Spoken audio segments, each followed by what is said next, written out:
Hello dear class 10 students, once again welcome on biology one shot. और मुझे ऐसा पक्का यकीन है कि सारे बच्चों ने अभी तक circulation in human beings and animals ठीक से पढ़ लिया होगा। ह्यूमन हार्ट का स्ट्रक्चर मैंने आप लोगों को बनवाया है क्लास में। साथ ही में हम लोगों ने डिफरेंट टाइप्स ऑफ सर्कुलेशन जैसे कि single circulation, incomplete double circulation and double circulation ये भी क्लास में डिस्कस कर लिए थे। अलॉन्ग विद दैट हमने blood vessels, blood and lymph ये सारी चीजों को भी कवर अप कर लिया है। अब आज की क्लास में हम लोग क्या पढ़ने वाले हैं? हम लोग पढ़ने वाले हैं ट्रांसपोर्टेशन इन प्लांट्स। और प्लांट्स और एनिमल्स में एक बहुत बड़ा डिफरेंस होता है। वो डिफरेंस ये है कि प्लांट्स जो हैं वो अपनी ही जगह पे स्टैंड करते हैं, ठीक है, और एनिमल्स लोकोमोटरी होते हैं, मूव कर सकते हैं यहाँ से वहाँ। तो प्लांट्स जो है उनके साथ में एक प्रॉब्लम और है, एक पंगा और है कि प्लांट्स को कोई जाके खाना नहीं देगा। इंस्टेड प्लांट्स खुद सबको खाना बांटने वाले ऑर्गेनिजम्स हैं, क्योंकि वो ऑटोट्रॉफिक मोड ऑफ न्यूट्रिशन को फॉलो करते हैं। Animals heterotrophic mode of nutrition को फॉलो करते हैं और किसी न किसी फूड सोर्स के ऊपर डिपेंड करते हैं, डायरेक्टली या इनडायरेक्टली, ठीक है। तो बच्चों अब बात ये आती है कि प्लांट्स एक ही जगह पे खड़े हैं, प्लांट्स को खाना भी बनाना है, तो रिक्वायरमेंट किस चीज की है? रिक्वायरमेंट है रॉ मटेरियल्स की। एंड रॉ मटेरियल्स का सप्लाई प्लांट्स के पास कोई जाके करेगा क्या? नो, जहां पर वो खड़े हैं वहीं से उन्हें कहीं ना कहीं कैसे भी करके रॉ मटेरियल्स को एक्सट्रैक्ट करना पड़ सकता है। तो आप मुझे बताइए कि प्लांट्स को क्या क्या रॉ मटेरियल्स चाहिए होते हैं फूड सिंथेसिस के लिए। तो जैसे कि हम बोलेंगे कि these are the most required things और raw materials for the plant to prepare the organic food. क्या क्या चाहिए होता है? तो देखो, एक तो रॉ मटेरियल होता है क्लोरोफिल, लेकिन क्लोरोफिल तो प्लांट के खुद के पास ही होता है ना बच्चों, ठीक है। प्लांट के खुद के पास ही क्लोरोफिल की प्रेजेंस देखने को हमें मिलती है। अच्छा, फिर इसके बाद में क्या आता है? तो मैंने कहा एक आता है सनलाइट। तो सनलाइट तो सोर्स ऑफ एनर्जी ऐसा है जो कि दिन में सन आएगा ही, सभी के ऊपर रोशनी डालेगा ही। प्लांट्स की इच्छा है तो कैप्चर कर ले, नहीं है तो ना करे। ऐसा तो होता ही नहीं कि ना हो उनकी इच्छा, उनकी तो इच्छा होगी ही, बिकॉज उन्हें तो फूड सिंथेसिस करना ही है and they will be waiting for the morning to happen so that sunlight can be absorb by them. तो ये तो दो चीजें हो गई। इसके अलावा और क्या चाहिए उन्हें? उन्हें चाहिए है कार्बन डाइऑक्साइड। कार्बन डाइऑक्साइड कहाँ से प्लांट्स को मिलेगी? प्लांट्स जहां भी खड़े हैं उसके एटमॉस्फेयर, सराउंडिंग एटमॉस्फेयर में CO2 प्रेजेंट होगी ही, क्योंकि जितने सारे एनिमल्स इस अर्थ पे प्रेजेंट है वो सभी के सभी रेस्पिरेशन जब परफॉर्म करते हैं तो CO2 को एक्सेल करते हैं, ठीक है। तो CO2 will be present in the atmosphere, in the environment we can say, ठीक है। अच्छा, इसके अलावा और क्या चीज रिक्वायर्ड है? उन्हें चाहिए है वाटर, ठीक है। तो प्लांट्स को चाहिए है पानी। अभी पानी कहाँ से मिलेगा? प्लांट्स जिस सॉइल में है, जिस सॉइल में उनकी रूट्स पेनिट्रेट कर रही हैं, उस सॉइल के अंदर से वो पानी को खींचने की ट्राई करेंगे, ठीक है। हमें हमेशा ये प्रार्थना करनी चाहिए कि जहां भी प्लांट्स खड़े हो वहां पर हमेशा वाटर की प्रेजेंस हो। कोई भी प्लांट जो है उसको ऐसा एटमॉस्फेयर नहीं मिले रहने के लिए जहां पर अर्थ के अंडरनीथ वाटर ही प्रेजेंट नहीं हो, या ड्राई हो, बैरन लैंड हो। We should always pray for the fertile lands, ठीक है। तो वाटर प्रेजेंट हो प्लांट्स के पास में, तो कहाँ होगा? सॉइल के अंदर बीनीथ होता है, और उस वाटर को ये अब्जॉर्ब करके और फिर ऑर्गेनिक फूड का सिंथेसिस करते हैं, ठीक है। तो ये चार चीजें हो गई। अब और क्या बाकी रहता है?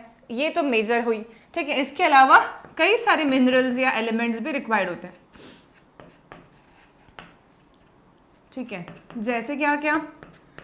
सोडियम हो गया, सॉरी सोडियम नहीं, नाइट्रोजन हो गया, पोटाशियम हो गया, फॉस्फोरस हो गया, कैल्शियम हो गया, मैग्नीशियम हो गया, मैंगनीज, ठीक है। आयरन भी चाहिए होता है हमें थोड़ा क्वांटिटी में, और कॉपर भी चाहिए होता है। तो ये बेसिक एलिमेंटल रिक्वायरमेंट्स हैं, तो मैं एटसेट्रा लिख दे रही हूँ इसके आगे।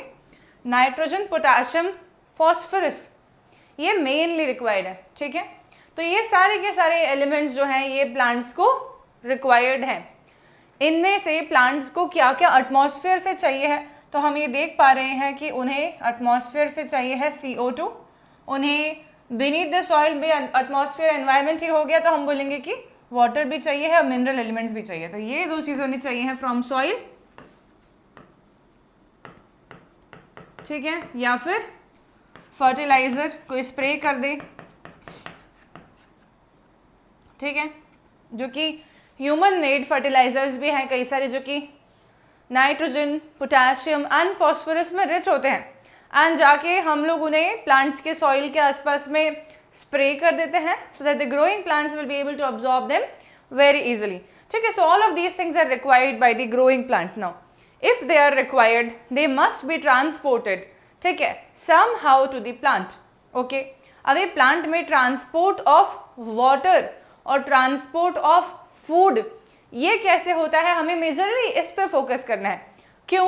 क्योंकि हमें ट्रांसपोर्ट ऑफ CO2 कैसे होता है ये तो हमने रेस्पिरेशन एंड प्लांट्स में ही समझ लिया था कि CO2 from the atmosphere will be going from the stomatal aperture, ठीक है, which is present in the epidermis of the leaf into the plants, ठीक है। तो CO2 का ट्रांसपोर्ट तो स्टोमाटल अपर्चर से हो गया, पर पानी कैसे जा रहा है, प्लांट्स जो खाना बना रहे हैं वो खाना कैसे पूरे पौधे में ट्रांसपोर्ट हो रहा है, ये सारी बातें हमें इस पोर्शन में समझनी है। देखो अब हम दो बात करते हैं यार, ऐसा मान लेते हैं कि कोई बहुत छोटा सा पौधा है, ठीक है, very small herbaceous plant, small और हर्बेशियस प्लांट। हर्बेशियस प्लांट वो पौधे होते हैं जो कि छोटे से होते हैं, जमीन से लेके उनकी हाइट बहुत कम होती है। मान लो ये जमीन है तो इसकी हाइट इतनी, ग्रासेस हो गई, छोटे छोटे पौधे हो गए, इतने बड़े की बात हो रही है। तो स्मॉल या हर्बेशियस प्लांट्स के बारे में बात करते हैं। तो स्मॉल या हर्बेशियस प्लांट्स जो है इसमें सॉइल और पौधे के बीच में बहुत बड़ा डिस्टेंस नहीं होता टू कवर, ठीक है। तो वाटर जो है वो आसानी से ऑस्मोसिस से मूव करेगा पौधे के अंदर, ठीक है। और ऑस्मोसिस हम सब जानते हैं कि osmosis is a specialised type of diffusion of water molecules from a region of lower solute concentration to a region of higher solute concentration. मतलब अगर मैं बोलूंगी कि वाटर मॉलिक्यूल डिफ्यूजन से जा रहे हैं, जैसे कि आपकी एनसीईआरटी क्लास 10 की टेक्स्ट बुक में लिखा है, तो कंफ्यूजन नहीं आना चाहिए आपको, ठीक है। वो डिफ्यूजन की बात नहीं करके बल्कि ऑस्मोसिस की बात कर रहे हैं, पर ऑस्मोसिस एक प्रकार का डिफ्यूजन ही है, तो उन्होंने डिफ्यूजन लिख दिया है, कोई बड़ी बात नहीं है, ठीक है। तो वाटर मॉलिक्यूल जो है सॉइल से ट्रांसपोर्ट हो रहे हैं और जा रहे हैं पूरे पौधे में आराम से पहुंच जाते हैं, ठीक है। तो diffusion pressure will be alone sufficient to in the cases where the plant's height is very small। पर जब हम बात करते हैं बड़े बड़े पेड़ों की, बड़े बड़े ट्रीज की, जैसे कि ये ट्री है, तो अब इसका सॉइल से लेकर और लीव्स का डिस्टेंस कितना ज्यादा बढ़ गया है, राइट। यहाँ पर तो हम देख रहे थे बहुत छोटा डिस्टेंस इसे ट्रैवल करना पड़ रहा था, यहाँ पर हम क्या देख रहे हैं, इसे तो बहुत ही बड़ा डिस्टेंस ट्रैवल करना पड़ रहा है।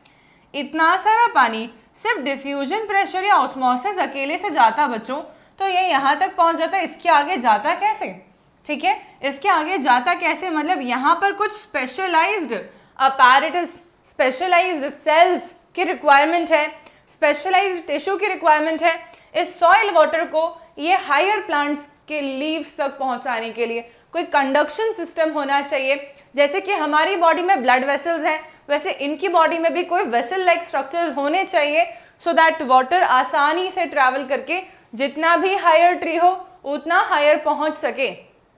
क्या ये बात सबको समझ में आ रही है, ठीक है। तो अब इसमें क्या होता है, नाउ यहां पर बात आती है कि प्लांट्स के पास में स्पेशलाइज्ड सिस्टम प्रेजेंट है, स्पेशलाइज्ड टिश्यू प्रेजेंट है, जिसे हम बोलते हैं जाइलम, ठीक है। So xylem is basically a conducting tissue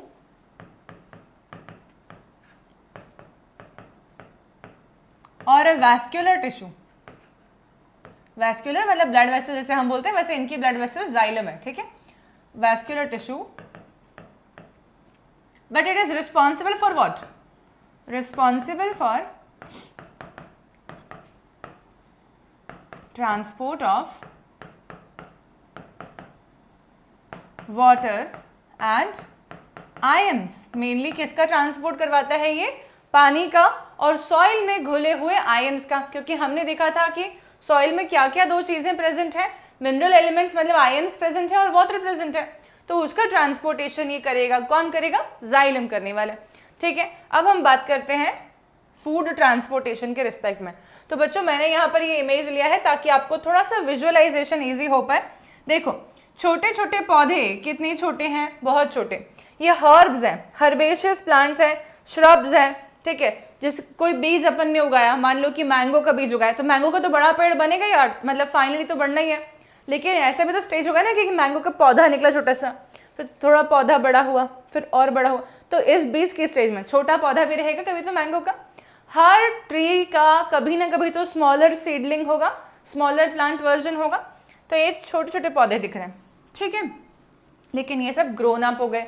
जब ये ग्रोन अप हो गए और बड़े बड़े ट्रीज में कन्वर्ट हो चुके हैं, तब मुझे एक बात बताइए कि प्लांट्स में फोटोसिंथेटिक ऑर्गन्स क्या होते हैं। तो प्लांट्स में फोटोसिंथेटिक ऑर्गन्स होते हैं लीव्स ऑफ द प्लांट्स। खाना बना कौन रहा है finally, leaves of the plant में खाना बन रहा है क्लोरोप्लास्ट नाम के उनके स्पेशलाइज्ड सेल ऑर्गेनल में, ठीक है।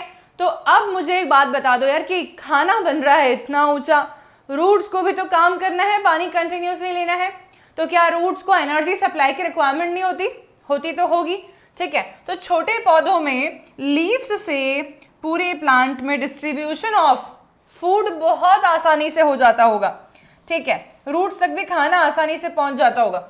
लेकिन बड़े बड़े ट्रीज में फिर खाना बन तो यहाँ रहा है मान लो, तो यहाँ से लेके और यहाँ तक खाने को ट्रैवल करवाना, क्या ये एक मेजर चैलेंज नहीं है?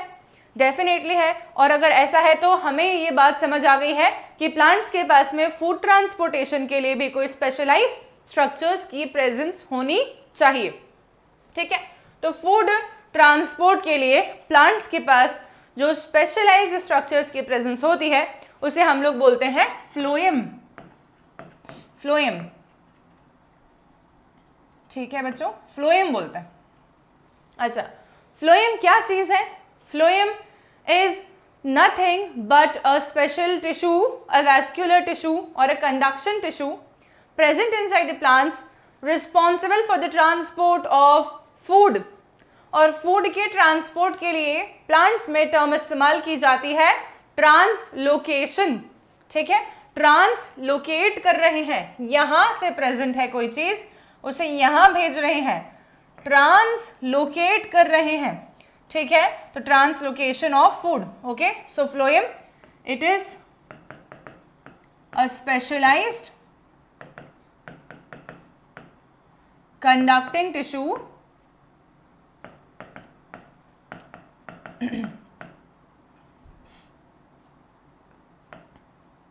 और vascular tissue responsible for transport of food, ठीक है, throughout the plant।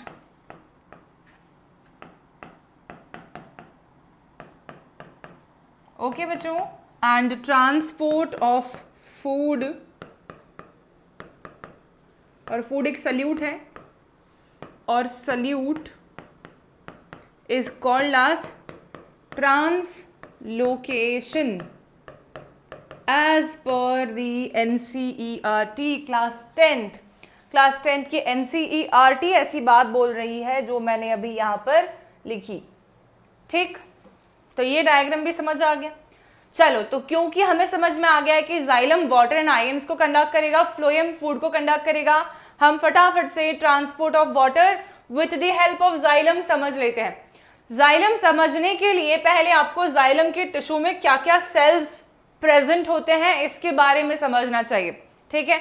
तो ये जाइलम के टिश्यू के अंदर जो भी टाइप के सेल्स प्रेजेंट होते हैं वो सारे टाइप के सेल्स इस डायग्राम में हमें नजर आ रहे हैं। सो जाइलम टिश्यू, जाइलम क्योंकि स्पेशलाइज्ड टाइप का टिश्यू है बच्चों, हम अलग स्लाइड पे लिखते हैं। Xylem tissue contains 4 different types of cells, इसीलिए क्योंकि ये 4 टाइप्स के सेल्स कैरी कर रहा है, हम इसे एक प्रकार का कॉम्प्लेक्स टिश्यू बोलेंगे, ठीक है। तो जाइलम टिश्यू कैसे टिश्यू है? एक कॉम्प्लेक्स टिश्यू माना जाएगा, ठीक है, simple tissue, complex tissue. Plants में दो टाइप के टिश्यूज होते हैं, अपन टिश्यूज चैप्टर में समझते हैं इस बात को। तो सिंपल टिश्यूज होते हैं जिसमें सेम ही टाइप के सेल्स होते हैं, और कॉम्प्लेक्स टिश्यूज होते हैं मल्टीपल टाइप के सेल्स होते हैं। ठीक है, so xylem tissue complex tissue है। क्यों है ऐसा? It contains more than one type of cells. ठीक है, सेपरेटली फंक्शन कर रहे हैं सारे सेल्स। क्या क्या सेल्स इसके पास में प्रेजेंट है? चलिए तो हम देखते हैं फटाफट से क्या क्या सेल्स जाइलम के पास में होते हैं। 1 2 3 4 होते हैं ना, चारों के नाम लिखेंगे और उनके फंक्शंस भी समझते हैं। पहले टाइप के सेल का नाम होता है जाइलम ट्रेकियाड, ट्रेकियाड्स। दूसरे टाइप के सेल्स का नाम होता है जाइलम वेसल्स। तीसरे टाइप का सेल का नाम होता है जाइलम फाइबर। और चौथे टाइप के सेल का नाम होता है जाइलम पैरेन्काइमा। ठीक है, अब एक बात बताती हूं, यहां पर जाइलम ट्रेकियाड जो है बच्चों, इसका डायग्राम कुछ ऐसा होता है। ये आपस में इंटरकनेक्टेड वेसल्स होती हैं। इन वेसल्स के अंदर माइन्यूट अपर्चर्स की प्रेजेंस देखने को मिलती है। ठीक है, मतलब कि पानी अगर एक बार इसमें चढ़ गया है तो वो पानी ऊपर जाएगा ऊपर जाएगा ऊपर जाएगा और इस छेद से इसमें चले जाएगा। ठीक है, मतलब कि आसपास के टिश्यूज के पास पहुंचाते जाना है ना इनको, पानी को भी। ऐसा तो है नहीं कि वाटर की रिक्वायरमेंट जो है वो सिर्फ लीव्स के पास ही है। साइटोप्लाज्म को मेंटेन करने के लिए भी तो वाटर की रिक्वायरमेंट होती होगी। ठीक है, तो जाइलम जो टिश्यू है उसमें जाइलम ट्रेकियाड जो होती हैं ये परफोरेटेड वेसल्स होती हैं। ठीक है, जिसमें कि वाटर का कंडक्शन होता है और ये बहुत फाइन टिश्यूज होते हैं। देखो ये जाइलम ट्रेकियाड्स दिख रहे हैं ऐसे। जाइलम ट्रेकियाड्स कैसे दिख रहे हैं हमें? फाइन ट्यूब्स हैं, काफी फाइन ये ट्यूब दिख रहा है मुझे, और इस फाइन ट्यूब में मुझे बहुत सारे अपर्चर्स नजर आ रहे हैं। ठीक है, पानी जाएगा इसमें तो कैसे जाएगा? It will be going like this. ठीक है, मान लो एक बार इसमें चला गया है तो पानी जा रहा है, अभी साइड में लेटरली सप्लाई भी कर सकता है इस पानी को। मतलब इसके जस्ट आस पर अगर कोई टिश्यू है और उसको पानी की रिक्वायरमेंट है तो ये जाएगा, अदरवाइज पानी ऊपर जाता जाएगा और कॉलम मेंटेन रहेगा। ठीक है, वाटर का कॉलम मेंटेन रहने वाला है। इतना फाइन ट्यूब है, बहुत पतला सेल है। तुम्हारे को इतना लंबा बड़ा दिख रहा है ना, ऐसा नहीं, बहुत ही बारीक बहुत पतला सेल है ये, जिसमें कि पानी का कंटिन्यूस कॉलम मेंटेन रहने वाला है। ठीक है, दूसरा आता है हायर प्लांट्स में कुछ एक ऐसे होते हैं, सोचते हैं अरे नैरो ट्रीज हो, पतले पेड़ हो, जैसे कि यूकेलिप्टस का एक ट्री होता है, बहुत पतला ट्री है, तो उसमें तो पानी ऐसे कंडक्शन से जाएगा, लंबा सेल्स में तो चलेगा, पर यार कई बार ब्रॉड पेड़ के तने होते हैं। ठीक है, तो ऐसे जाएगा तो कब तक पहुंचेगा पानी? तो उन्होंने थोड़ा और स्पेशलाइज सेल का डेवलपमेंट करा अपने अंदर। तो एंजियोस्पर्म्स नाम के जो फ्लावरिंग प्लांट्स बोलते हैं अपन उनको, उसके पास पहली बार जाइलम वेसल्स देखने को मिली। ठीक है, तो यहाँ पर जाइलम वेसल्स का डायग्राम जाइलम ट्रेकियाड्स के कंपैरिजन थोड़ा डिफरेंट होता है कि जाइलम वेसल्स जो है वो कॉर्नर्स पे परफोरेशंस कैरी करती हैं, ऐसे परफोरेटेड प्लेट्स होती है उनके पास में। ठीक है, और ब्रॉडर ल्यूमन होता है, इसके पास में कैसा है? Narrow lumen. ठीक है, और परफोरेशंस थ्रू आउट द सेल।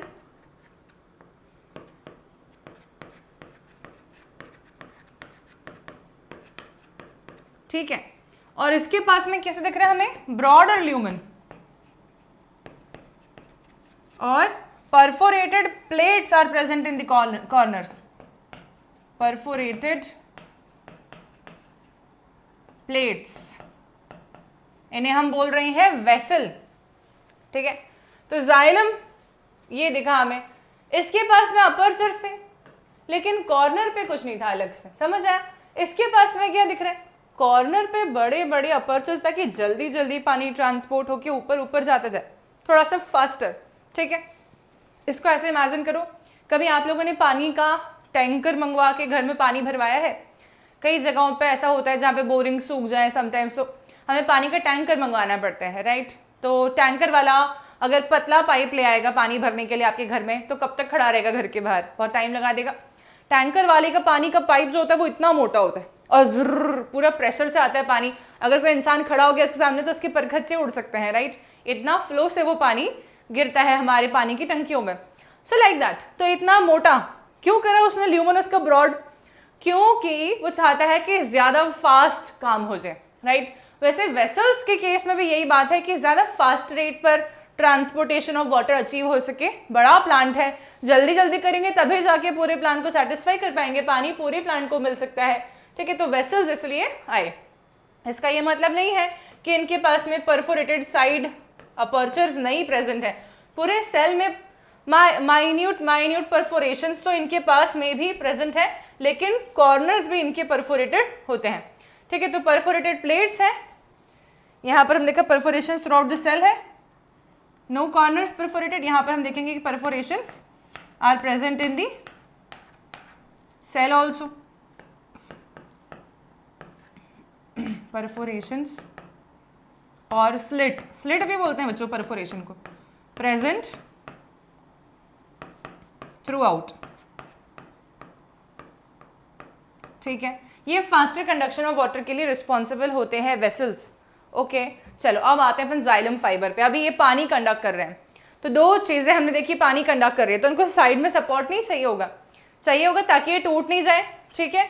तो इसीलिए आसपास के टिश्यूज इन पे प्रेशर क्रिएट ना करें और ये टूट नहीं जाए, इसके लिए इनके पास में प्रेजेंट होती है ऑब्लिटरेटेड ल्यूमन वाले एक सेल की, मतलब ऑब्लिटरेशन मतलब होता है ऑलमोस्ट डिस्ट्रक्ट हो चुका है, खत्म, ठीक है। तो ल्यूमन देखो बिल्कुल खत्म हो गया है, जरा सा बचा ये ल्यूमन, कुछ है ही नहीं इसमें।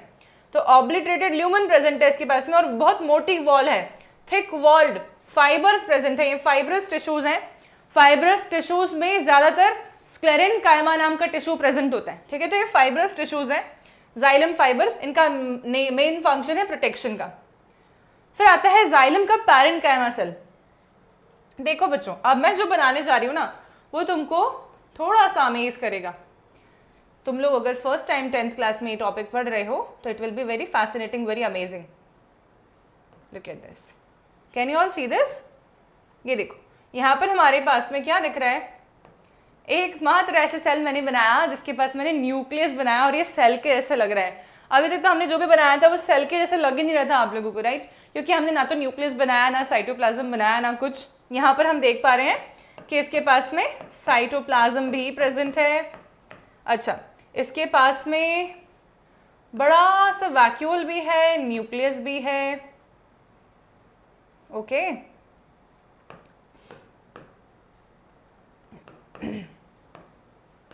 ये है जाइलम का पैरेन्काइमा सेल।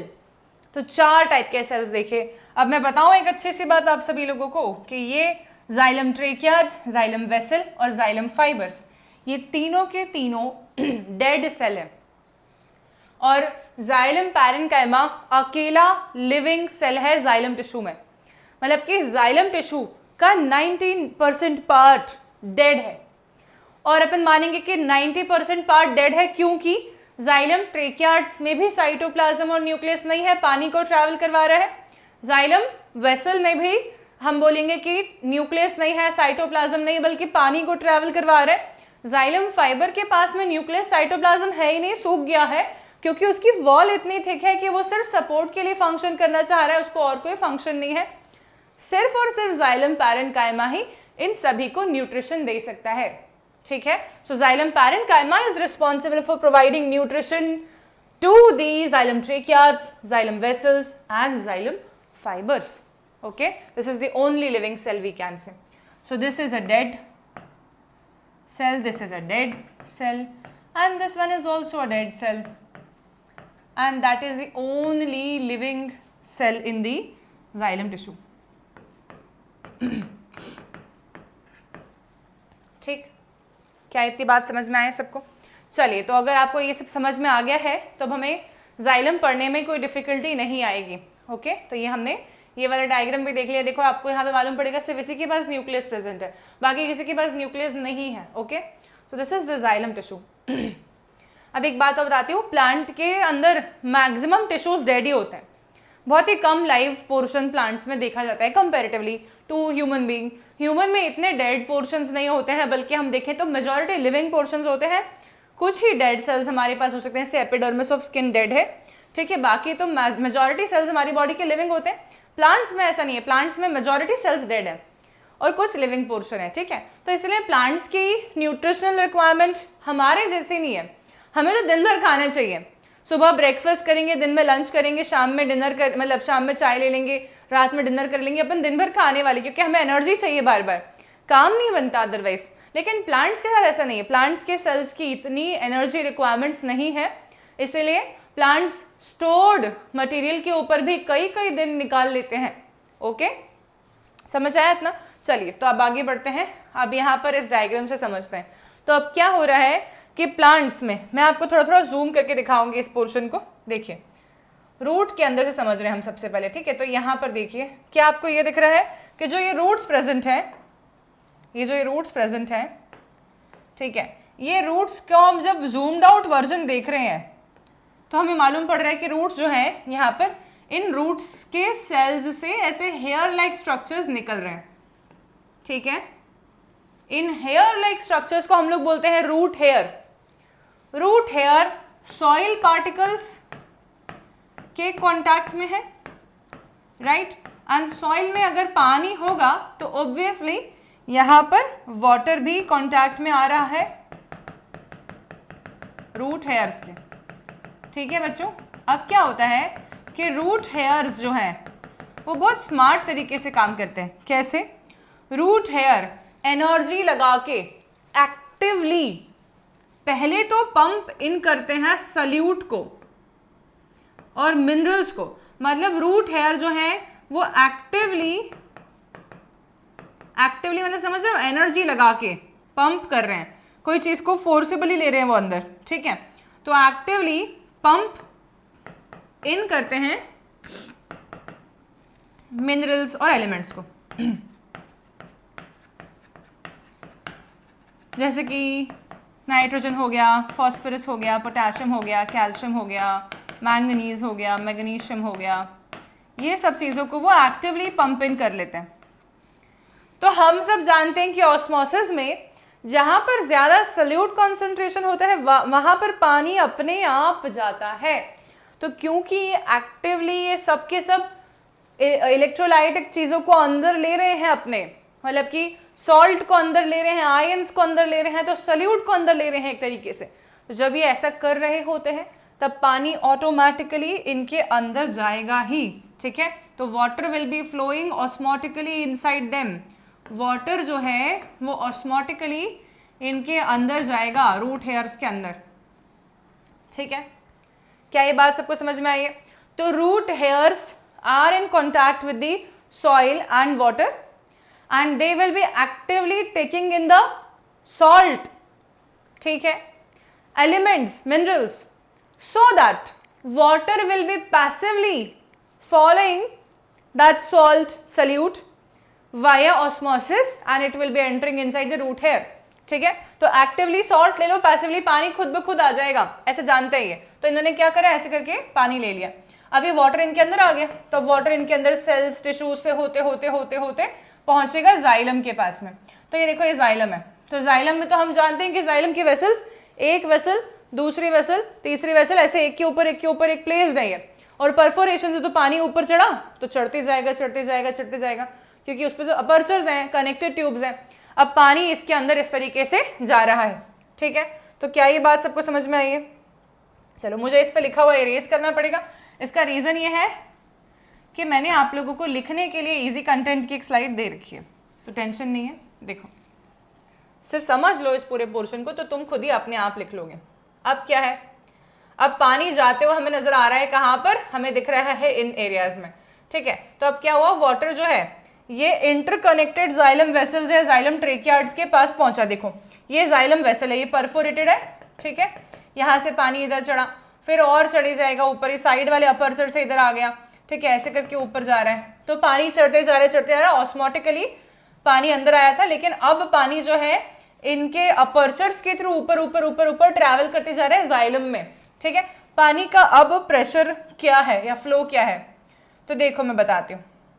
जैसे कि पानी के जो मॉलिक्यूल्स हैं, वाटर मॉलिक्यूल्स जो हैं, आपस में खुद भी एक बॉन्ड होल्ड कर रहे हैं। ये एक वाटर मॉलिक्यूल और दूसरा वाटर मॉलिक्यूल है, दूसरा वाटर मॉलिक्यूल, तीसरा वाटर मॉलिक्यूल, तीसरा वाटर मॉलिक्यूल, चौथा। ये आपस में जो बॉन्ड के द्वारा कनेक्टेड है, इसलिए तो पानी एक फ्लूइड के फॉर्म में ट्रैवल कर रहा है, ठीक है। पानी के ड्रॉपलेट सेपरेट अलग अलग क्यों नहीं प्रेजेंट होते, या वो हमेशा यूनाइटेड क्यों रहते हैं? क्योंकि वाटर के मॉलिक्यूल्स के अंदर आपसी एक कोहेसिव बॉन्डिंग देखने को मिलती है, कोहेजन की टेंडेंसी होती है।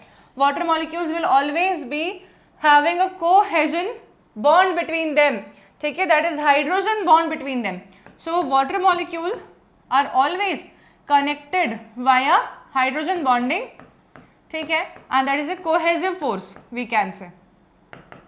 आपस में जोड़ के रखता है वो पानी के मॉलिक्यूल्स को, ठीक है, that will B hydrogen bonding, ठीक है। अब मुझे एक बात बताओ कि फिर पानी अब इसमें जा रहा है, वेसल्स के साथ में भी अडहेरेंस है ना इसका, तो वेसल्स के साथ में भी पानी के मॉलिक्यूल्स एक बॉन्ड बना रहे हैं, और वो बॉन्ड कैसा है? वो बॉन्ड है एडहेशन का बॉन्ड, ठीक है। तो एक बॉन्ड ये बना रहे हैं वेसल की वॉल के साथ में, और वो है एडहेसिव फोर्स, ठीक है। तो दो टाइप के फोर्सेस हो गए, कौन कौन से? ओहो शिट, हाँ आ गया। एक हो गया है कोहेसिव फोर्स और एक हो गया है एडहेसिव फोर्स। ऐसे करके पानी ऊपर जा रहा है। अभी कभी भी कोई भी चीज़ कंटिन्यूसली कब जाएगी? जब ऊपर से कोई खींच रहा हो। ऐसे ही है, तुम लोगों ने सबने जूस पिया है या पानी पिया है, नारियल पानी स्ट्रॉ से पीते हैं हम लोग, राइट? ऐसे करके सिप करते हैं स्ट्रॉ से, तो हम फूंक मारते हैं, क्या हम पुल कर रहे होते हैं? हाँ, हम जब तक पुल कर रहे होते हैं तब तक कंटिन्यूसली आ रहा होता है जूस हमारे मुंह में, या नारियल पानी हमारे मुंह में आ रहा होता है। क्यों ऐसा हो रहा है? क्योंकि हम लोग एक पुल क्रिएट करके रख रहे हैं। तभी पानी ज़मीन में, सॉइल में से चढ़ के जाइलम वेसल्स में आएगा, और जाइलम वेसल्स में कंटिन्यूसली ऊपर जाता रहेगा। ये ऑस्मोटिक प्रेशर तो नहीं अकेला काम कर रहा, ऊपर से कोई खींच रहा है उस पानी को, तभी तो वो इतने बड़े बड़े ट्रीज में भी आराम से चलते ही जा रहा है, चलते ही जा रहा है, चलते ही जा रहा है। क्या चीज़ है वो चीज़ है ट्रांसपिरेशन, ठीक है। तो ट्रांसपिरेशन में क्या होता है? हम सब ने स्टोमाटा का डायग्राम पढ़ा था, अगर आप लोग को याद हो तो स्टोमाटा से दिन के समय पर CO2 अंदर आता है, तो स्टोमाटा को ओपन रहना पड़ता है, तो स्टोमाटा से पानी कंटिन्यूसली लॉस होकर एनवायरनमेंट में जाता है कंटिन्यूसली। तो पानी क्योंकि ऊपर से कंटिन्यूसली लॉस हो रहा है, इसलिए नीचे से वापस खींचते चला जा रहा है, ठीक है। और ये प्रोसेस रुक नहीं रही है दिन में, रात में रुक जाएगी डेफिनेटली। क्यों रुक जाएगी? क्योंकि रात में खींचने के लिए स्टोमाटल पर्चर्स तो क्लोज हो गए, तो ट्रांसपिरेशन पुल रात में वर्क नहीं करेगा, वो वर्क करेगा दिन भर, ठीक है। इसलिए दिन के समय पे ज़्यादा ह्यूमिड एनवायरनमेंट हो जाता है, मतलब मॉइस्चर रहता है हमारे आसपास के एनवायरमेंटल कंटेंट्स में। तो this is how the transport of water will be taking place. कैसे हो रहा है समझ में आ गया? पहले तो रूट हेयर्स जो हैं वो एक्टिवली सल्यूट को ले रहे हैं, इसके कारण से वाटर ऑस्मोटिकली फॉलो कर रहा है, वाटर मॉलिक्यूल्स पहुंच रहे हैं जाइलम वेसल्स तक। जाइलम वेसल्स में water molecules adhesion and cohesion की प्रॉपर्टी के कारण से कंटिन्यूअस वाटर के कॉलम को मेंटेन कर पा रहे हैं, और ट्रांसपिरेशन पुल क्योंकि कंटिन्यूअसली वाटर को ऊपर से हटाते जा रहा है, एनवायरनमेंट में भेजते जा रहा है, इसके कारण से पानी का कंटिन्यूअस कॉलम मेंटेन्ड है थ्रू आउट द डे, और throughout the day plant को पानी की कमी नहीं होने वाली है because of transpiration pull. This is how the xylem will be working, ठीक है। ये आप लोगों को मैं वाटर मॉलिक्यूल के फोर्सेस बता रही थी इस डायग्राम के थ्रू, कि आप देखिए वाटर मॉलिक्यूल में एक वाटर मॉलिक्यूल दूसरे वाटर मॉलिक्यूल से कनेक्शन में जब है तब ये फोर्स कोहेजन है, और वाटर मॉलिक्यूल जब वॉल के साथ में अडेरेंस शो कर रहा है, मतलब वॉल के साथ में जुड़कर चल रहा है, तो ये जो प्रॉपर्टी है इसको हम लोग बोलते हैं एडहेशन, ठीक है। Look at this, how beautifully these water molecules are holding the hands of each other and also not leaving the walls. तो ये इस तरीके से जाते हैं, ठीक। चलो, तो ये पूरा पाथवे अगर आप चाहें 10th क्लास के लेवल पे सिंप्लीफाइड तरीके से लिखना, तो मैंने ये इमेज में लिख दिया है। Water in the soil, root hair, root cortex, xylem, upward movement through xylem, leaves, diffusion through stomata. इस प्रोसेस को हम क्या बोलते हैं? ट्रांसपिरेशन, 7th वाले स्टेप को, ठीक है बच्चों। अगर अब आप एनसीईआरटी को पढ़ेंगे एक बार, ट्रांसपोर्ट ऑफ वाटर वाले पोर्शन को, तो आपको लगेगा it's very crystal clear now, because आपको कोई भी चीज़ वहाँ पर ऐसी नहीं है जो मैंने समझाई नहीं है। You just need to read the NCERT for class 10th, this topic after studying with me once, so that you can get everything very clearly. Okay, this is done. ठीक है, अब हम आ जाते हैं ट्रांसपोर्टेशन ऑफ फूड वाले topic के ऊपर।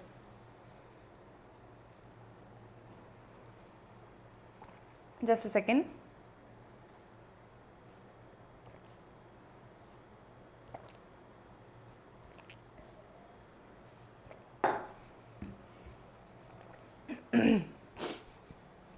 अब हमने ये जो चीज़ जाइलम में एक बार देखी है उसको वापस समझते हैं कि जाइलम में हमने देखा पानी नीचे से लेके रूट हेयर से लेके ऊपर ही जा रहा था।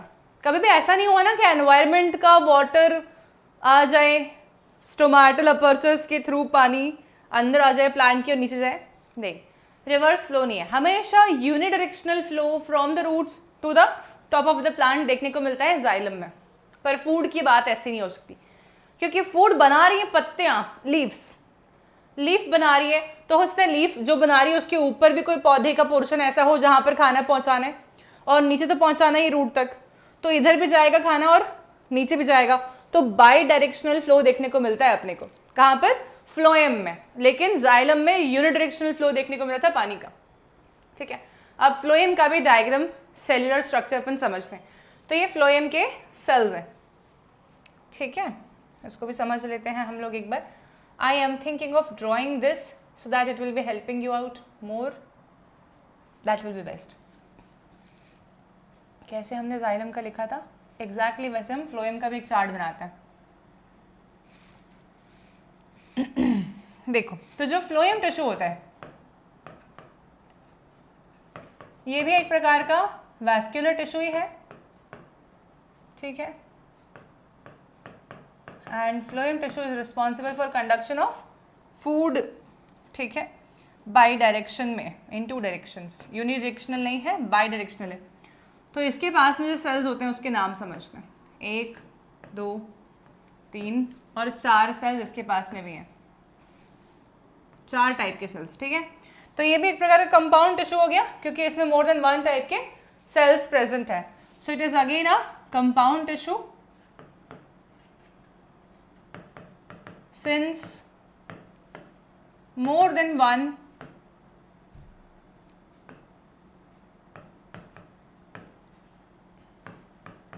types of cells are present,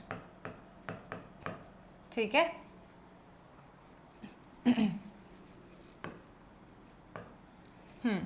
अब यहाँ पर जो सेल्स आते हैं इसमें पहला आता है सीव ट्यूब्स नाम के फ्लोएम के ट्यूब्स। ये ट्यूब्स का स्ट्रक्चर होता है ऑलमोस्ट ऐसा, जहाँ पर इसमें भी कॉर्नर में परफोरेशंस हमें देखने को मिलते हैं। जैसे परफोरेशंस हमें जाइलम के वेसल्स में देखने को मिले थे, ऑलमोस्ट वैसे ही परफोरेशंस हमें यहाँ पर भी देखने को मिल रहा है। यह है सीव ट्यूब नाम का सेल। और एक सेल मैं बना रही हूँ यहाँ पर,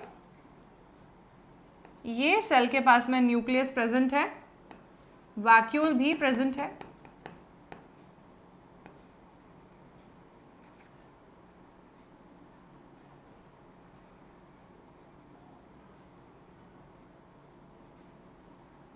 एक सेकेंड, हाँ।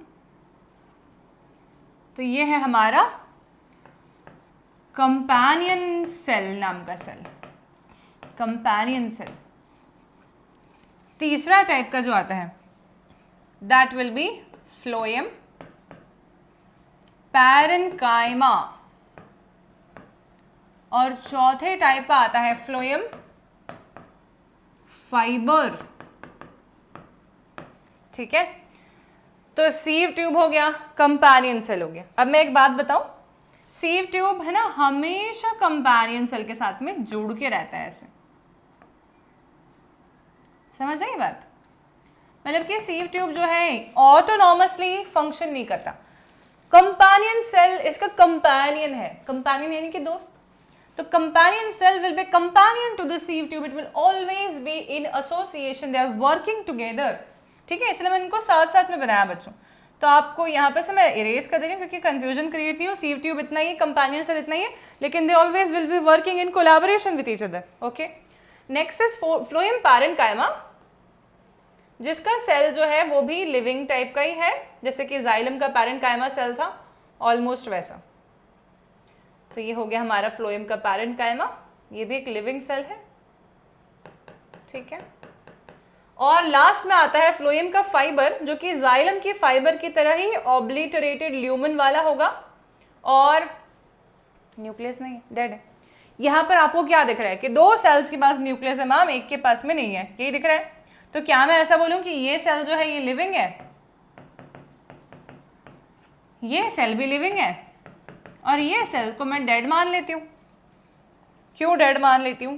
क्योंकि इसके पास में न्यूक्लियस नहीं है और साइटोप्लाज्म भी नहीं है।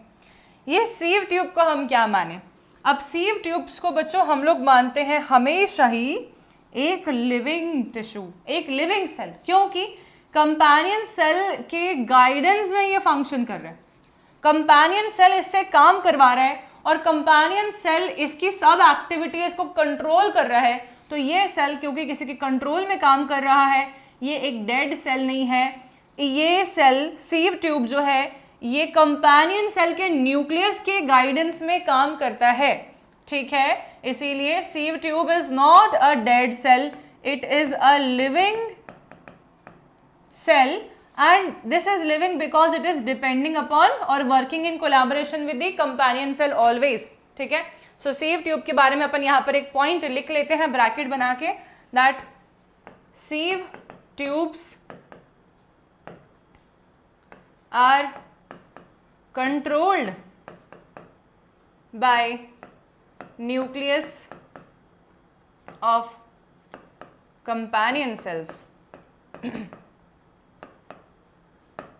and hence they are considered living, ठीक है, नॉट डेड, ओके। तो इनको डेड हम कंसिडर नहीं कर सकते, हमें इनको लिविंग कंसिडर करना पड़ेगा, ओके।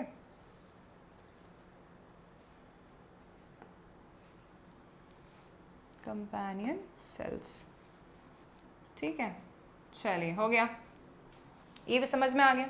ये हो गया आपका पूरा फ्लोएम का टिश्यू समझ में। तो फ्लोएम के टिश्यू के डायग्राम में ना ये लोग फ्लोएम फाइबर नहीं बनाते हैं, इसलिए मुझे गुस्सा आता है, तो मैं खुद एक डायग्राम बनाती हूँ। यहाँ पर फ्लोएम का फाइबर कहीं मेंशन नहीं किया इन्होंने, फ्लोएम का फाइबर मेंशन करना बहुत जरूरी है। फ्लोएम को भी प्रोटेक्शन चाहिए होता है जाइलम की तरह, ठीक है। तो ये सीव ट्यूब्स हो गए, देखो फूड ट्रांसपोर्ट हो रहा है। और क्या आप लोग ये देख पा रहे हैं कि सीव ट्यूब्स हमेशा ही कंपेनियन सेल्स के साथ में चिपके हुए हैं, somewhere we can say, right. So the companion cells are always providing nutrition, nourishment to the sieve tubes. Like this is a companion cell which is going to control this sieve tube and this sieve tube. दोनों को control कर रहा है वो. Okay? This is how they will be working. अब food के transport की बात करते हैं. तो food बनता कहाँ है? लीफ में बनता है. तो क्या हम लोग लीफ को सोर्स मान सकते हैं खाने का? तो तुम बोलोगे यस मैम, क्योंकि लीव्स में ही खाना बन रहा है, so leaves can be considered as source of food for the plant. और क्या आप सब लोगों ने कभी ना कभी गाजर, आलू या स्वीट पोटैटो खाया है, टमाटो खाए हैं? डेफिनेटली ये फ्रूट्स या वेजिटेबल्स हैं जो कि हम लोगों ने खाए हैं कभी ना कभी, एंड इसके अंदर ढेर सारी मात्रा में न्यूट्रिएंट्स स्टोर होते हैं, ठीक है।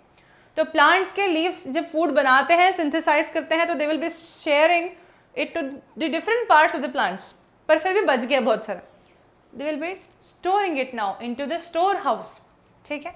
सो स्टोर हाउस को हम लोग बोलते हैं सिंक। क्या बोलते हैं? सिंक। तो ये हो गया सोर्स। सोर्स क्या है? लीफ का सेल। और सिंक क्या है? रूट का सेल हो सकता है, या तो फिर specialised reservoirs like potato, carrot, ठीक है, ये सब मॉडिफाइड स्टेम और रूट ही हैं, कुछ अलग नहीं है।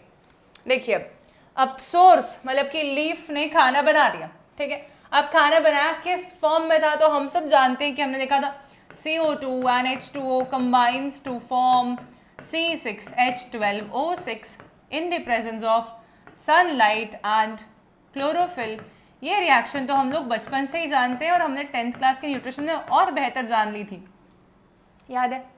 तो फूड बनाया किस फॉर्म में, ग्लूकोज के फॉर्म में बनाया, पर ट्रांसपोर्ट इस फॉर्म में नहीं करेंगे। तो क्या करते हैं वो, प्लांट्स के लीफ सेल्स जो हैं वो ग्लूकोज का एक मॉलिक्यूल लेते हैं,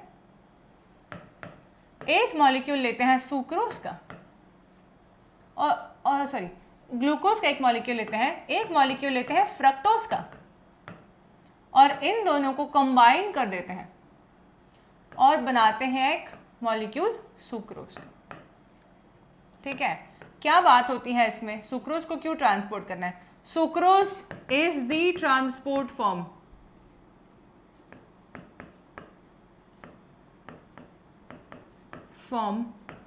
ऑफ फूड इन प्लांट्स में खाना हमेशा ही सुक्रोज नाम की डाइसैकेराइड शुगर के फॉर्म में होता है। ये ग्लूकोज और फ्रक्टोज मोनोसैकेराइड्स थे, इन दोनों ने कंबाइन होकर बनाया सुक्रोज जो कि एक डाइसैकेराइड है, और इसके फॉर्म में खाना ट्रांसपोर्ट होता है थ्रू आउट दी प्लांट। ठीक है, तो ये कन्वर्जन किया इन्होंने। चलिए, सुक्रोज जा रहा है कंपेनियन सेल के पास, लीफ सेल से। यहाँ पर क्या ऑस्मोसिस फंक्शन कर रहे हैं या डिफ्यूजन से जा रहा होगा, क्योंकि हायर कॉन्सेंट्रेशन से लोअर कॉन्सेंट्रेशन चीज़ें आसानी से जा सकती हैं, तो डिफ्यूजन वर्क कर सकता था। पर प्लांट्स में कभी भी फूड का ट्रांसपोर्ट जो है वो पैसिवली होता ही नहीं। प्लांट्स में हमेशा कई बार ऐसा होगा, जैसे कि सोर्स तो ठीक है, लेकिन सिंक में तुम लोग देखो यार कितना सारा खाना ऑलरेडी प्रेजेंट है, तो यहाँ पर ऑलरेडी इतना सारा है और हमें और स्टोर करना है, तो कम से ज्यादा मतलब कि लो टू हाई हम भेजना चाह रहे हैं सुक्रोज को, तो लो टू हाई जा रहे हो तो धक्का मारना पड़ेगा, प्लीज चले जा, प्लीज चले जा, प्रेशर करना पड़ेगा। ठीक है, तो लो से हाई में जाना नहीं चाहते लोग, है ना। हम जनरल टेंडेंसी देखते हैं अपनी, कभी आपने कोई बिल भरा हो लाइफ में जाके, या आपने ट्रेन की टिकट ली हो या मूवी की टिकट ली हो, तो क्या आप लोग कभी भी जाके बहुत भीड़ वाली लाइन में लगना पसंद करते हो? नहीं ना, हम चाहते ही नहीं ऐसे। हम चाहते हैं कि जहाँ पर लाइन में जैसे भीड़ कम हुई हम वहाँ पे भाग जाते हैं। Nobody wants to go, ठीक है, we can say towards something more concentration rich place. No, we don't want to. भीड़ भाड़ में जाना किसी को पसंद नहीं, राइट। थोड़ा सा काम डाउन, कूल डाउन, कम क्राउडी प्लेस हो, ऐसी जगह लोग जाना पसंद करते हैं। ये भी सुक्रोज मॉलिक्यूल्स भी ऐसे हैं, ये क्यों जाएंगे कैसे हायर पे, ऑलरेडी जहाँ बहुत सुक्रोज है वहाँ पर क्यों जाएंगे, ये इनकी इच्छा नहीं होगी। तो ये बहुत प्रेशराइज तरीके से धक्का मार के भेजे जाएंगे, एंड धक्का मार के भेजने के लिए हमें क्या चाहिए, एनर्जी लगानी पड़ेगी। सो हमेशा ये बात ध्यान रखिए कि फूड का ट्रांसपोर्ट हमेशा हमेशा हमेशा एक्टिवली ही होता है पूरे पौधे में, पूरे ही प्लांट में। देखो यहाँ इन्होंने खाना बनाया, यहाँ पर ज्यादा प्रेजेंट है ऑलरेडी कंपेनियन सेल में, क्योंकि जिस रेट पे ये बना रहे ना उस रेट पे ट्रांसफर नहीं कर पा रहा है बेचारा, तो हाई से लो नहीं जा रहा है, लो से हाई जा रहा है। तो लो से हाई जाने में यहाँ पर और यहाँ पर फूड जा रहा है कैसे, it is going actively pumped, actively pump किया जाएगा। ठीक है, पम्प्ड मतलब energy is supplied for this, ठीक है, वी कैन से, या यूटिलाइजेशन ऑफ एनर्जी। पंपिंग का मतलब शायद समझ गए आप लोग, मुझे लिखने की जरूरत नहीं है। एनर्जी लगा के इनको अपने को धक्का मारना है, ठीक है, पुश कर रहे हैं अपन, पुल नहीं कर रहे हैं। यहाँ पर ट्रांसपिरेशन एक पुल था तो ऑस्मोसिस चल रहा था, पर पुश होता तो नहीं चल पाता, ये पुश है, धक्का है ये, तो यहाँ पर एक्टिव काम होगा। ठीक है, तो इधर फूड आ गया, इधर फूड आ गया, कंपेनियन सेल्स भेज रहे हैं इसको फ्लोएम के सीव ट्यूब्स के पास में। देखो मैंने कहा था कि कंपेनियन सेल हमेशा फ्लोएम के सीव ट्यूब के साथ कोलैबोरेशन में काम करता है, और इसका न्यूक्लियस बनाया ही नहीं इन्होंने, मरवाएंगे अपने को। रुको, ये कंपेनियन सेल के पास न्यूक्लियस होता है बच्चों, ऐसे डायग्राम बनाएंगे तो कैसे काम चलेगा जिंदगी में। देखिए, तो ये कंपेनियन सेल जो है, ये कंपेनियन सेल भेज रहा है इसको फ्लोएम के पास में, यहाँ पर भी कैसे जा रहा है, एक्टिवली जा रहा है। फिर सुक्रोज आ गया फ्लोएम में। अब तुम मुझे बताओ, जहां पर ज्यादा सल्यूट आ गया अचानक से, वहां पे पानी दौड़ा चला आएगा, तो फ्लोएम के ट्यूब्स के पैरेलल चल रही होती हैं जाइलम के ट्यूब्स। ये फ्लोएम का ट्यूब है, इसके जस्ट पैरेलल चल रही है जाइलम के ट्यूब्स। तो जाइलम में तो पानी जा रहा था ऊपर, लेकिन जाइलम में तो साइड परफोरेशंस थे। इधर देखा उन्होंने, अरे ढेर सारा खाना है, चलो सल्यूट की तरफ मुड़ जाओ, तो मुड़ गए। तो बहुत सारे वाटर मॉलिक्यूल्स जाइलम से फ्लोएम में एंटर कर जाते हैं, ठीक है। तो water molecules will be coming from xylem to phloem because inside the phloem there is a high solute concentration and water will be moving from a lower solute concentration to a higher solute concentration always, ठीक है। Now food direction can be what? It can be this, it can be this, ठीक है। Both the directions food can be following. ऊपर भी खाना जा सकता है, नीचे भी आ सकता है, नीचे से ऊपर भी आ सकता है, ऊपर से नीचे भी खाना आ सकता है, ठीक है। अब खाना डिस्ट्रीब्यूट हो रहा है सेल्स में, जिस जिसको चाहिए खाना ले लो, मैं खाना ले आया हूँ। सुक्रोज का डिस्ट्रीब्यूशन पूरी की पूरी प्लांट के सारी रिक्वायरिंग सेल्स में हो गया, फिर भी बच गया बहुत सारा सुक्रोज। अब वो सुक्रोज का क्या होगा, उसको फिर से एक्टिवली कंपेनियन सेल्स में भेजा जाएगा। बच्चों देखो हर स्टेप पे एक्टिव लिख रही हूँ मैं, और फिर से एक्टिवली उसको स्टोरेज हाउसेस यानी कि सिंक में भेजा जाएगा, ठीक है। अब मान लो कभी ऐसा दिन आ गया जब यहाँ पर, जब हम बोल रहे हैं इस प्लांट के पास में सनलाइट नहीं है, क्योंकि क्या हो गया, बारिश आ गई है और 6 दिन हो गए और बारिश आई जा रही है एंड सनलाइट बिल्कुल भी नहीं निकल रही। तो ऐसे केसेस में प्लांट नया फूड सिंथेसिस तो नहीं कर पा रहा है, क्योंकि हम सब जानते हैं कि प्लांट के लीव्स 3 दिन डार्कनेस होती है तो डिस्टार्च हो जाती है, वो उनका सब खाना नष्ट हो जाता है, यूज हो जाता है उनके द्वारा। तो अब क्या होगा, ऐसे सिचुएशंस में ये सिंक जो है ना, ये सिंक से फूड को लिया जाएगा और भेजा जाएगा एक्टिवली, ये भी एक्टिवली जाएगा बच्चों, ठीक है। तो एक्टिवली भेजा जाएगा फ्लोएम के सीव ट्यूब्स के पास में, फिर एक्टिवली ऊपर जाएगा, फिर एक्टिवली जाएगा, फिर एक्टिवली जाएगा, फिर एक्टिवली जाएगा। मतलब जिसने इन्हें खाना दिया, कभी उसको भी खाने की रिक्वायरमेंट हुई तो जाएगा उनके पास। कैसे जाएगा, एक्टिवली जाएगा, ठीक है। This is the by directional flow of food in the phloem. तो ये जैसे मैंने समझाया ना आप लोगों को भी, आप लोगों को पता है, आप लोगों ने क्लास 11 का एक थ्योरी पढ़ लिया, बल्क ट्रांसपोर्ट, 10th क्लास में ही पढ़ा दिया मैंने आपको ये, क्योंकि हम बहुत डिटेल में पढ़ रहे हैं इसको, फ्लोएम के ट्रांसपोर्ट को। तो फ्लोएम का ट्रांसपोर्ट कैसा है जाइलम के ट्रांसपोर्ट के कंपैरिजन में, ये मैं आपको एक शॉर्ट में बताऊंगी, जो कि मैं रिसेंटली अपलोड करने वाली हूँ, जाइलम एंड फ्लोएम के बीच का डिफरेंस, ठीक है। और आप सबको होपफुली समझ में आ गया है कहीं ना कहीं, तो जाइलम वाटर आयंस के साथ में डील कर रहा था, फ्लोएम जो है वो डील कर रहा है किसके साथ में, फूड के साथ में डील कर रहा है। फूड हमेशा सुक्रोज के फॉर्म में ट्रांसपोर्ट होता है, फूड हमेशा ही एक्टिवली ट्रांसपोर्ट होता है, ठीक है। एक बार एनसीईआरटी की थ्योरी रीड करना, पूरा समझ में आ जाएगा। अब हमारे पास में एनसीईआरटी ने ट्रांसपोर्टेशन इन प्लांट्स में ये दे रखा है हमारे को एक्टिविटी, तो इस एक्टिविटी को समझ लेते हैं।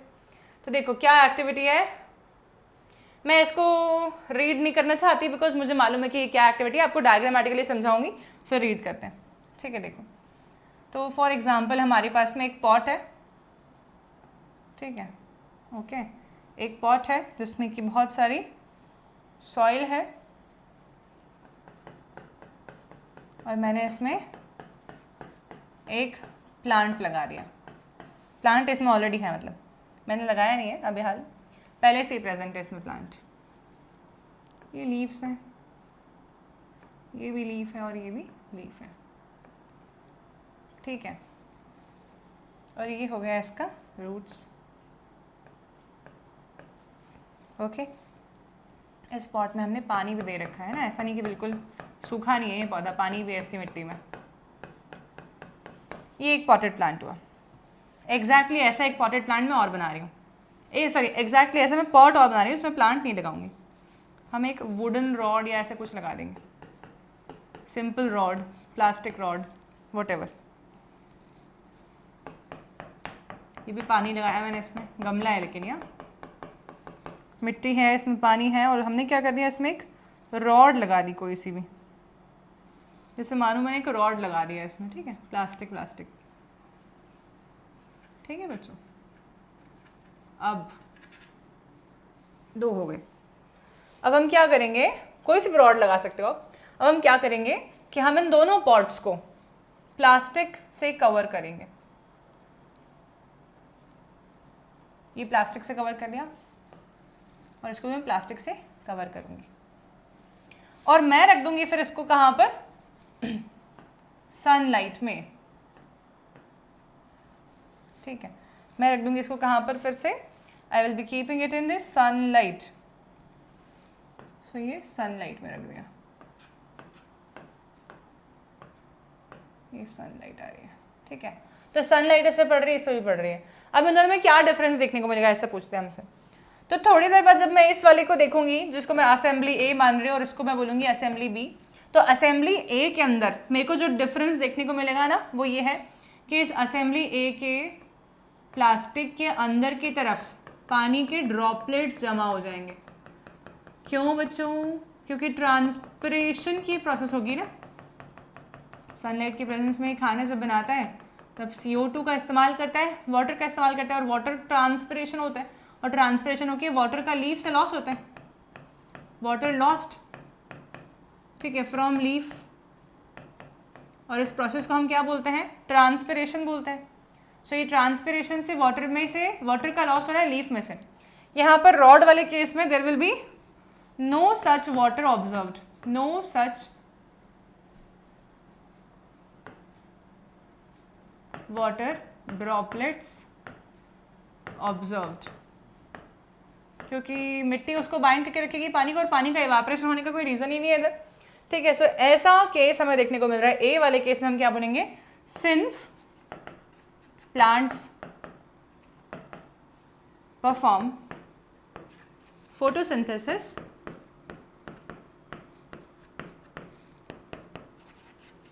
they will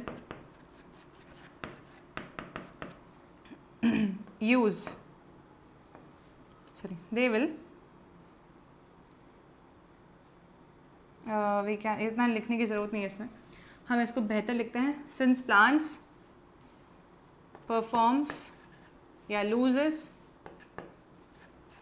water via transpiration. ठीक है, water is transported from roots to xylem to leaves, then moves out from stomata. ये चीज़ है ना, इसलिए बी केस में हमें ऐसा कोई भी ऑब्जर्वेशन देखने को नहीं मिल रहा है. तो this is we are done with the complete portion of your transportation in the animals and plants. We have covered both the things and now ये वाला पोर्शन पढ़ने के बाद में तो किसी भी बच्चे को समझ नहीं आया, ये तो पॉसिबल ही नहीं है, क्योंकि हम लोग पढ़ ही अच्छे से रहे हैं डिटेलिंग में. कई सारे बच्चों को मैंने देखा है कि वो वन शॉट रिविजन देखते हैं चीज़ों का, 1 घंटे में पूरा चैप्टर बड़ा करके समझा दिया किसी ने. मैंने बायोलॉजी वन शॉट चैनल ऐसे वन शॉट्स बनाने के लिए नहीं रखा है जिसमें आपको सिर्फ रटा दिया जाए, बल्कि ऐसे वन शॉट्स बनाने के लिए रखा है कि ये वन शॉट जो आपने लाइफ में देखा है, छोटे छोटे वन शॉट्स, ये माइंड में फिक्स हो जाएं. एग्जामिनेशन देने जाओ तो सिर्फ आपको बड़ आवाज़ की याद ना आए, बल्कि टॉपिक्स याद आए, क्योंकि हमने इसे बहुत कॉन्सेप्चुअली कवर किया है. So all the students who are watching this lecture, please do share, subscribe to the channel if you're non-subscriber, and also don't forget to like the video if you liked it. Thank you so much for watching the lecture.